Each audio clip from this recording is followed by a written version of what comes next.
teman-teman pemburu cerita horor di channel-channel YouTube. Ketemu lagi bersama Mimin Spesial Horor, channel horor yang uploadnya tiap hari. Semoga cerita horor kali ini adalah sebuah pengalaman seram tapi juga menyayat hati, mewawancarai calon mayit. Bagaimana cerita lengkapnya? Silahkan simak dari awal hingga akhir cerita. Sebuah thread horor dari akun Twitter @biernabila.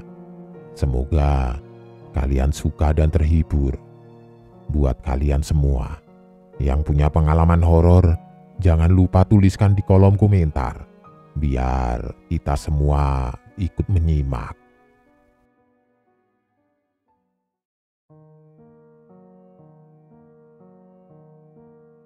Awal tahun 2021, aku dan suami harus pindah ke sebuah kabupaten yang ada di ujung timur Pulau Jawa karena urusan pekerjaan suami. Persiapan semua serba mendadak. Padahal kita semua belum pernah ke kabupaten itu kecuali cuma lewat saja kalau lagi mau menyeberang ke pulau lain. Modal nekat sama bismillah saja. Akhirnya kita berangkat dari Jakarta mampir Semarang buat nitipin anak kita ke kakak yang kebetulan tinggal di Semarang. Soalnya kasihan juga kalau mau langsung diajak karena belum dapat tempat tinggal. Terus lanjut langsung ke daerah tujuan kita itu. Selepas Jawa Tengah sampai ke tujuan itu kita cuma modal Google Maps saja. Tapi alhamdulillah sampai juga walau memang saking jauhnya sampai memakan waktu kurang lebih 10 jam. Dihitung mulai dari Solo. Mungkin kalau ditotal dari Jakarta sekitar 17 jam. Sampai di tujuan kita langsung cari hotel dan besok paginya kita cari rumah. Alhamdulillah 1 hari keliling akhirnya detik-detik terakhir pas mau menyerah dapat juga rumah yang sesuai sama yang kita butuhkan. Singkat cerita, di kabupaten ini tidak ada sama sekali mall, masih banyak hutan, sawah-sawah, perkebunan, gunung, terus juga banyak sekali pantai. Bahkan 5 menit dari rumah itu sudah pantai. Dan yang paling sedih, tidak ada McD. Karena tidak ada mall dan tidak ada teman, jadi aku sebagai ibu rumah tangga jadinya tidak ada kegiatan apapun selain rebahan, masak, bebenah, mengurus anak yang sudah kita jemput langsung setelah kita sudah dapat rumah. Akhirnya aku filming cerita horor, editing buat menjaga kewarasan karena memang selain tidak ada mall juga tidak bisa kemana-mana lagi pandemi seperti ini. Kadang ikut suami ke kantor beberapa kali. Ngobrol sama salah satu satpam di sana, ceritalah soal kantor yang katanya dulu horor. Karena menarik, akhirnya aku kepikiran untuk menjadikan si bapak ini narasumber untuk kontenku. Ya sudah, janjianlah kita di hari yang sudah kita tentukan. Waktu itu dipilih waktunya malam. Kita wawancara di kantor yang sekaligus TKP. Ternyata malam itu si bapak yang sudah janjian buat aku wawancara ini, sebut saja namanya Pak Mamat, tidak lagi jadwal jaga kantor. Jadi sampai kantor kita sempat menunggu sebentar dan ketemu dengan sebut saja Pak Budi, satpam yang kebetulan lagi jadwal jaga kantor malam itu. Akhirnya kita mengobrol bersama Pak Budi dan cerita juga kalau malam itu kita mau wawancara Pak Mamat soal cerita kantor yang katanya dulu angker. Ternyata Pak Budi malah antusias karena ternyata Pak Budi justru yang paling lama kerja di kantor itu dan paham seluk-beluk kantor. Entah bagaimana, pas aku lagi menyiapkan tripod dan lain-lainnya, suamiku nyamperi dan bilang kalau Pak Budi menawarkan diri buat jadi narasumber juga. Oh, ya sudah, boleh deh. Jadi ada 2 sudut pandang. Lebih komplit ceritanya. Akhirnya dijadwalkan besoknya gantian Pak Budi yang aku wawancara soal kantor. Setelah wawancara bersama Pak Mamat selesai, Pak Mamat pulang, tapi sebelum kita pulang, ternyata Pak Budi yang masih antusias, beliau masih terus cerita sampai kita tidak enak mau pamit pulang juga. Jadi kita tunggu beliau sampai selesai cerita baru kita pamitan pulang. Sesampainya di rumah, saat mengecek hasil interview bersama Pak Mamat ini, ternyata suaranya bocor sekali. Dari mulai motor yang lewat depan kantor, suara orang semrawut sekali sampai tidak bisa dipakai akhirnya. Sedih juga, tapi ya sudah. Aku pikir nanti diulang tidak apa-apa kalau Pak Mamat tidak keberatan. Besok malamnya karena kita sudah janjian sama Pak Budi buat ikutan cerita. Seperti gimana sih sejarah dan keangkeran kantor itu dulu. Jadilah ba'da isya sekitar 7:30 malam kita on the way ke kantor suami. Sampai di sana kita sudah ditunggu oleh Pak Budi. Pengalaman recorder kemarin yang bersama Pak Mamat hasilnya bocor, jadi suami menyarankan untuk wawancaranya dipindah ke dalam saja.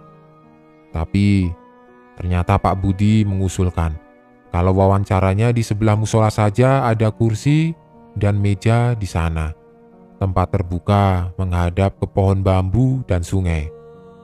"Pak, apa tidak terlalu gelap ini?" Suamiku sempat bertanya. Aku dalam hati juga, aduh, lupa tidak bawa lampu. Apa mungkin biar berasa kali ya horornya?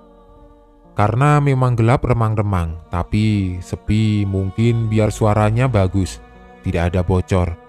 Ya sudah, akhirnya aku persiapan.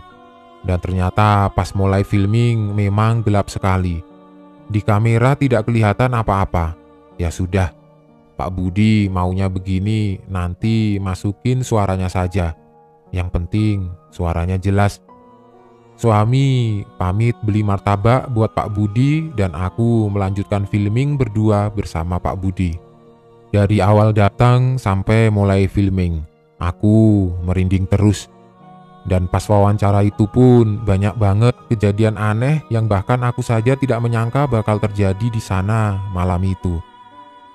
Dari mulai tripod yang turun sendiri, sekelebat bayangan hitam, sampai hawa malam, itu pun rasanya berbeda.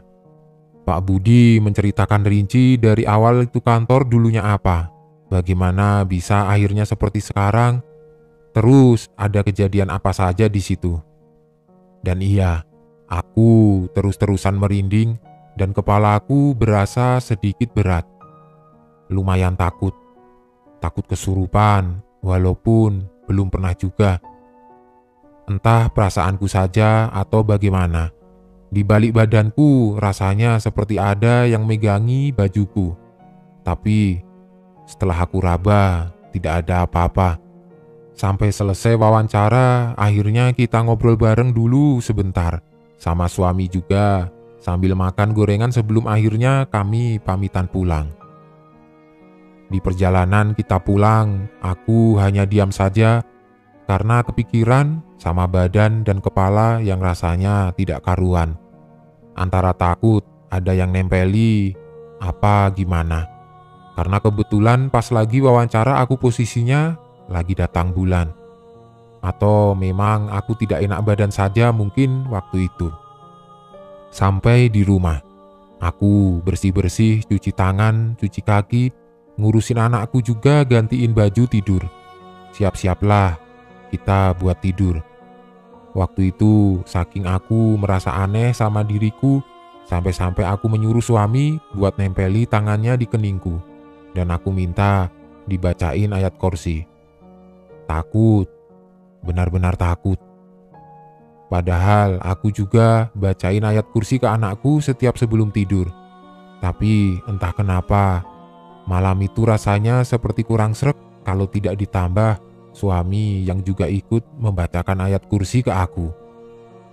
Gelisah, takut, terus seperti kepikiran saja dengan kejadian-kejadian yang tadi aku alami di kantor.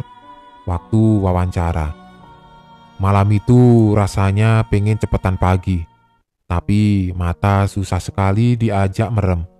Baru tidur sedikit sudah kebangun lagi. Kebangun terus sampai jam 3 pagi mungkin aku baru bisa tidur pulas. Itu juga karena terus-terusan dikir sampai mulut rasanya kering sekali pas bangun tidur. Karena perasaan dan badan yang rasanya masih tidak karuan, akhirnya aku 2 hari libur dulu buat ngedit video. Masih tidak mau dulu mendengarkan backsound horor atau insert gambar-gambar ilustrasi horor. Masih takut dan merasa seperti ada yang aneh saja sama diri sendiri. Aku sampai ngomong ke suami, "Takut yang, apa ada yang ngikut ya ke rumah? Takut ketempelan."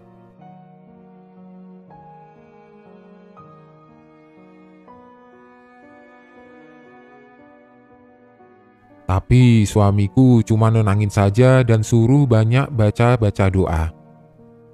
2 hari kemudian, alhamdulillah setelah selesai haid dan mulai sholat lagi, suasana hati dan badan rasanya lebih baik. Dan aku beraktivitas biasa lagi. Mulai filming lagi, edit video lagi, sembari mengurus anak dan sesekali ikut suami ke kantor biar tidak jenuh di rumah terus. Sekitar seminggu dari wawancara Pak Budi, aku sempat ketemu beliau 2 kali pas ikut suami ke kantor. Kita ngobrol biasa. Pak Budi cerita ke suami kalau kelistrikan di kantor itu berantakan dan beliau pengen benerin. Beliau ini memang orang yang serba bisa, orangnya baik, sholat selalu tepat waktu sampai orang-orang kantor itu hafal. Kalau sudah azan, beliau pasti gercep langsung ke musola. Selain itu juga, beliau punya rasa memiliki sama kantor. Jadi, kalau ada apa-apa yang rusak, beliau suka inisiatif benerin sendiri, kadang malah pakai uang pribadi. Suamiku yang sering ngobrol sama beliau sampai bilang, "Kalau ada apa-apa lagi, jangan pakai uang pribadi, Pak. Nanti saya sampaikan ke bendahara." Selang waktu kurang lebih minggu berikutnya, sekitar 2 minggu setelah aku wawancara bersama Pak Budi. Beliau hari Jumatnya bilang ke suami kalau hari Sabtu mau benerin kelistrikan di aula kantor. Tapi tidak berani, kalau sendiri takut, kalau ada yang hilang nanti kesalahan, jadi minta tolong suami buat datang juga ke kantor. Biar kalau ada apa-apa, ada saksi, begitu mungkin pikirnya Pak Budi waktu itu. Suami bilang juga ke aku kalau Sabtu pagi jam 9 mau ke kantor. Sabtu paginya suami cuma sebentar, jam 10 sudah pulang lagi karena pas di kantor juga Pak Budi bilang sudah kelar benerinnya. Ya sudah, karena Pak Budi sudah turun dan bilang kalau sudah selesai benerinnya, akhirnya suamiku pulang. Sampai di rumah aku suruh sarapan lah. Terus sambil ngobrol-ngobrol juga kita. Suami baru selesai makan, tiba-tiba Pak Mamat menelpon. Bilang kalau Pak Budi jatuh dari plafon dan kondisi beliau lumayan parah. Suamiku yang mendengar seperti lumayan panik. Aku pun juga ikutan kaget dan panik. Akhirnya suamiku langsung cepat-cepat balik lagi ke kantor. Tadinya aku pengen ikut, tapi karena takutnya nanti anakku malah ngeribetin papanya. Akhirnya tidak bisa leluasa, jadi ya sudah, suami berangkat sendiri. Selang beberapa saat kemudian, suami pulang ke rumah dan sampai di rumah langsung aku tanyakan bagaimana ceritanya, bagaimana kejadiannya. Suami bilang kalau Pak Budi tidak mau dibawa ke rumah sakit.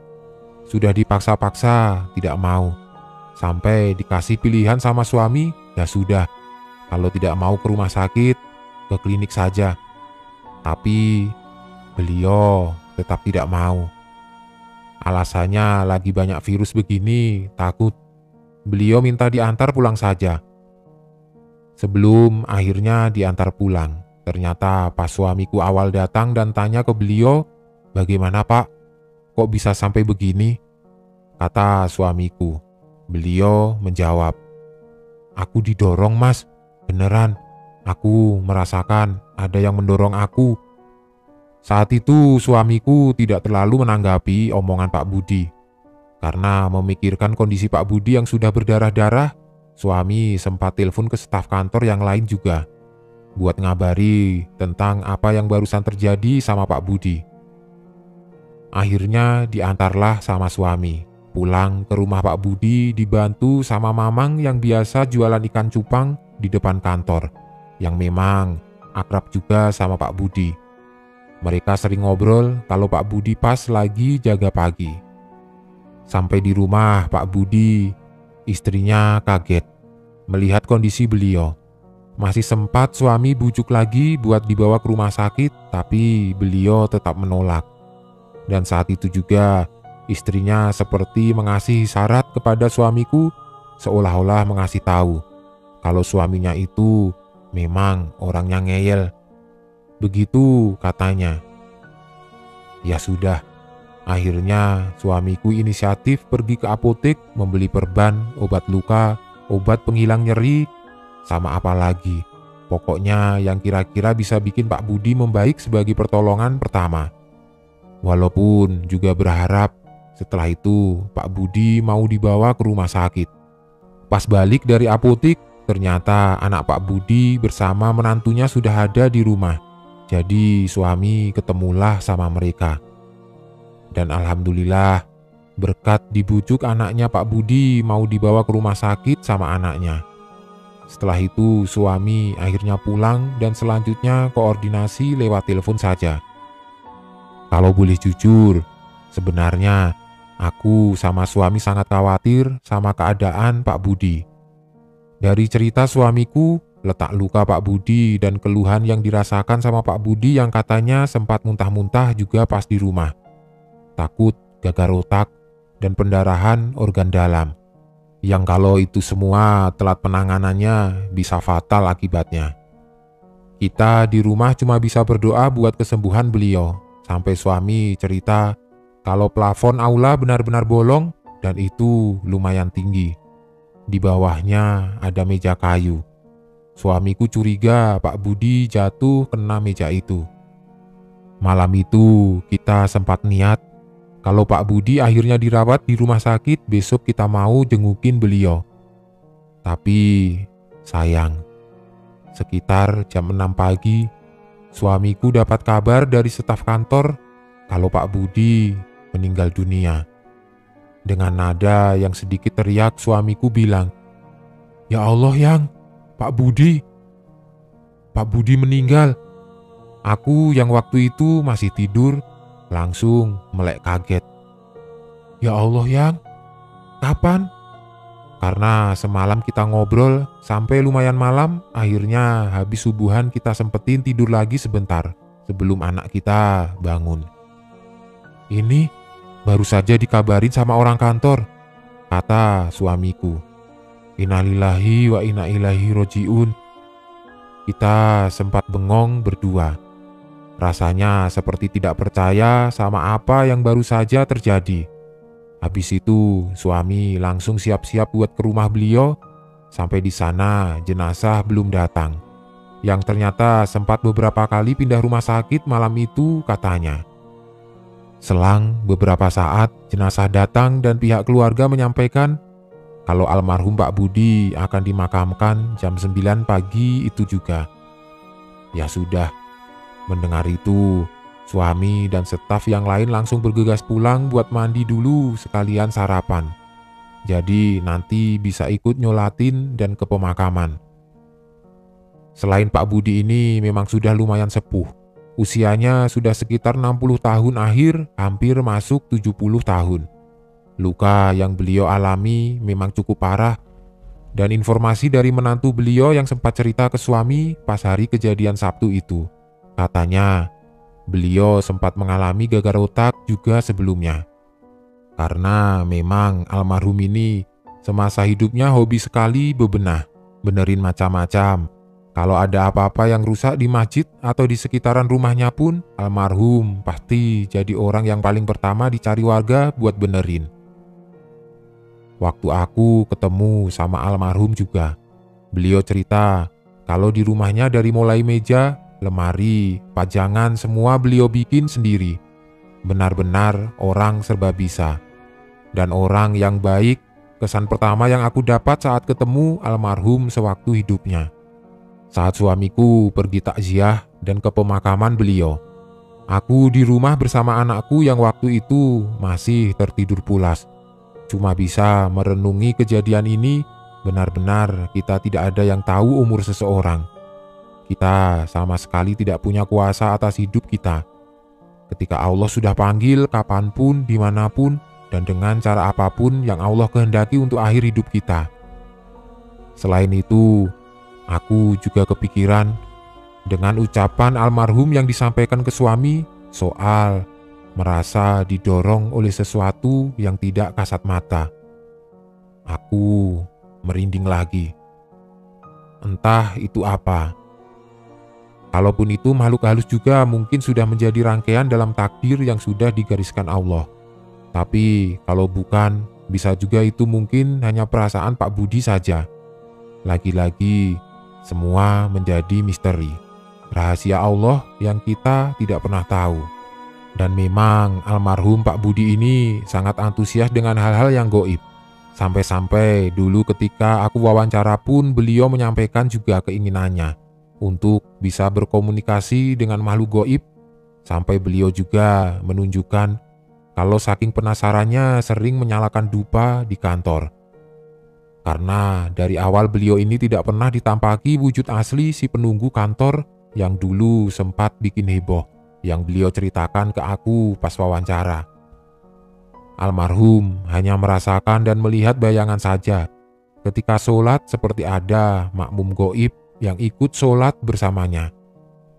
Bahkan almarhum cerita ke aku, sampai sebelum wawancara pas beliau sholat isya, beliau merasakan kehadiran si makmum gaib yang sering ikut beliau sholat. Ini juga jadi bahan obrolan aku sama suami. Apa jangan-jangan yang Pak Budi lihat itu malaikat ya Yang? Kan katanya 40 hari sebelum orang meninggal sudah didatangi malaikat. Suamiku cuma menjawab, Allahu a'lam Yang, kita tidak pernah tahu itu apa. Tapi ya mungkin saja kalau ceritanya jadi begini. Maksudnya Pak Budi meninggal belum 40 hari dari wawancara itu. Kirim Al-Fatihah Yang, kata suamiku.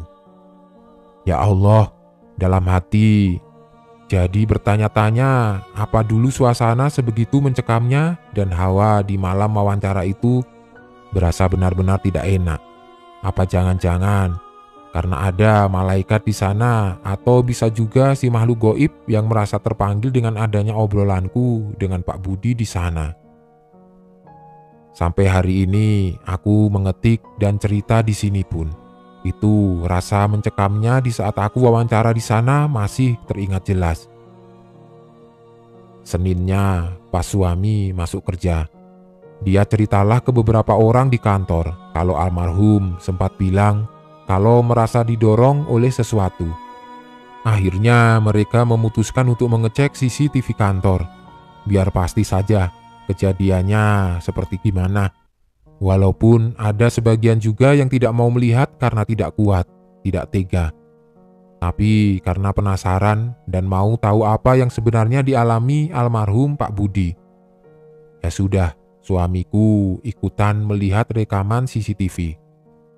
Bismillah, rekaman CCTV mulai di-play. Dan benar saja, posisi jatuhnya Pak Budi benar-benar badannya menghadap ke bawah, langsung menghantam meja dan akhirnya terpental ke lantai. Waktu suamiku cerita begitu, aku langsung kebayang seperti apa sakitnya, apalagi beliau sudah sepuh. Setelah jatuh, beliau sempat tiduran dulu beberapa saat. Waktu itu orang-orang kantor awalnya sempat mengira beliau pingsan, tapi ternyata masih ada pergerakan. Beliau juga sempat duduk, walau akhirnya tiduran lagi, mungkin karena tidak kuat menahan sakitnya. Hari itu satpam kantor yang tugas jaga adalah Pak Mamat. Karena ruang aula ini agak di belakang dekat musola, tembok luar aula ini lokasi wawancaraku dulu sama Pak Budi. Pak Mamat waktu itu ada di pos depan. Yang memang kalau di depan berisik suara motor mobil dari jalan raya. Jadi tidak kedengaran apa-apa di depan pas Pak Budi jatuh dari plafon. Dan akhirnya, subhanallah, beliau kuat bangun dan berdiri untuk jalan keluar dari aula ke pos depan. Sampai di pos depan, Pak Mamat kaget melihat Pak Budi yang sudah luka-luka dan akhirnya menelpon suamiku itu. Rupanya, beberapa saat setelah suamiku pulang di hari Sabtu itu, si Pak Budi yang awalnya bilang sudah selesai membenarkan plafonnya. Tahunya malah balik naik lagi ke plafon, entah buat ngapain. Apa masih ada yang harus dirapihin, dibenerin, atau bagaimana? Setelah melihat rekaman CCTV pas jam makan siang, perwakilan dari kantor datang lagi ke rumah almarhum untuk menyampaikan uang duka dari kantor untuk keluarga yang ditinggalkan. Saat di sana, istri almarhum Pak Budi sempat sedikit bercerita pada staf yang hadir ke rumahnya saat itu. Ternyata Pak Budi malam itu sempat dibawa ke beberapa rumah sakit, namun penanganannya mengecewakan. Ada yang malah ngasih obat mah, alat ronsen rusak, dibilang tidak apa-apa sama dokter di UGD, dan disuruh pulang. Aku yang mendengarnya gregetan, apalagi keluarganya. Tapi lagi-lagi semua ini sudah menjadi qadarullah. Apapun yang terjadi dengan Pak Budi kemarin sudah menjadi skenario terbaik dari Allah untuk almarhum. Setelah dibawa pulang dari rumah sakit, di rumah Pak Budi masih sadar sampai terakhir beliau membangunkan istri tercintanya untuk sholat subuh. Dan momen itulah momen terakhir beliau sadar. Menurut cerita dari istri almarhum, setelah beliau membangunkannya untuk sholat subuh, Pak Budi berkata ke istrinya jika beliau akan meninggal dengan bahasa Jawa. "Bu, aku ini mau mati." Entah bagaimana reaksi sang istri saat mendengar perkataan Pak Budi saat itu. Bagiku, di balik rasa sakit yang beliau rasakan ketika jatuh dari plafon, air hidup Pak Budi luar biasa indah. Beliau mengalami kecelakaan kerja saat berjuang di jalan Allah, yaitu mencari nafkah untuk keluarganya. Semoga menjadi jalan sahid untuk beliau.